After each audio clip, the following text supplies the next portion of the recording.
કેશોદ પોલીસે સૌરાષ્ટ્રમાં સોનાની દુકાનમાં ચોરી કરતી ટોળકીના 3 સાગરીતોને ઝડપી લીધા હતા. કેશોદ પોલીસે અનડિટેક ગુનાનો ડિટેક્ટ કરી ₹5,22,505નો મુદ્દામાલ કબજે કર્યો હતો. જૂનાગઢ જિલ્લા ઇન્ચાર્જ એસપી બીયુ જાડેજા દ્વારા ચોરીના કિસ્સામાં સંડોવાયેલા તસ્કરોને ઝડપી વર્ષો થયેલા ગુનાઓ ઉકેલવા ચોરીનો બનાવ અટકાવવા સૂચના આપતા કેશોદ પોલીસ વિભાગના ડીવાયએસપી બીસી ઠક્કરના માર્ગદર્શન હેઠળ police inspector PA Jadav, ASI Shamirbhai, police head constable Prakashbhai Jivabhai Dabhi તેમજ રણજીતભાઈ મેરામણભાઈ ડાંગર, પોલીસ કોન્સ્ટેબલ સુરેશભાઈ મોહનભાઈ ભંભાણા, રવિભાઈ જગદીશભાઈ ધોળકિયા, કરણભાઈ હમીરભાઈ ભાટિયા, વિમલભાઈ વિઠ્ઠલભાઈ ડોબરિયા, માનસિંહભાઈ અમરાભાઈ કામરિયાને માહિતી મળી હતી કે કેશોદના સોની બજારમાં શંકાસ્પદ હિલચાલ કરતા 3 ઇસમોને રેકી કરી રહ્યા છે. તે વર્ણન મુજબના 3 અજાણ્યા ઇસમો નજરે ચડતા 3 ઇસમોની પૂછપરછ હાથ ધરવામાં આવતા રાહુલભાઈ ભીમાભાઈ પરમાર, ઉંમર વર્ષ 22, રહેવાસી બડોદર રોડ પાતાળ કુવા પાસે કેશોદ, અરવિંદભાઈ ઉકાભાઈ વાઘેલા, ઉંમર વર્ષ 25, રહેવાસી ટાવરની પાસે વંથલી,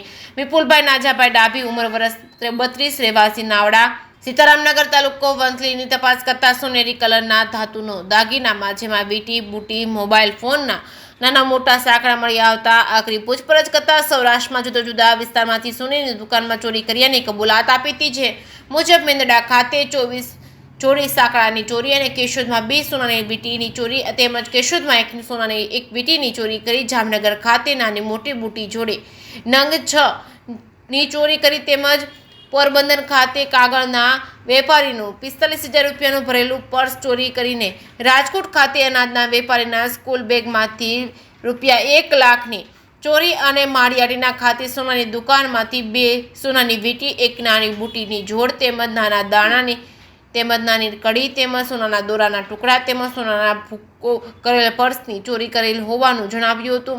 કેશોદ પોલીસ દ્વારા ₹5,22,500નો મુદ્દામાલ કબજે કરી જુદા જુદા 7 અનડિટેક ગુનાઓને ડિટેક્ટ કરીને સરાહનીય કામગીરી કરી છે.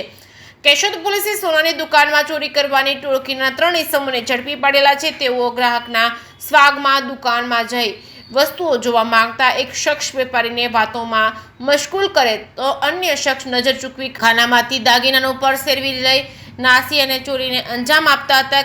કેશોદના સોની બજારમાં બનેલી 2 ઘટનાના સીસીટીવી ફૂટેજ સામે આવતા જ કેશોદ પોલીસના હાથે આ બાદ ઝડપાઈ ગયા છે. અન્ય ટોળકીના સભ્યોને ઝડપી લેવા ચક્રો ગતિમાન કર્યા છે. જે કેસની ગુજરાતી સાથે રાજુ પંડ્યા, કેશોદ.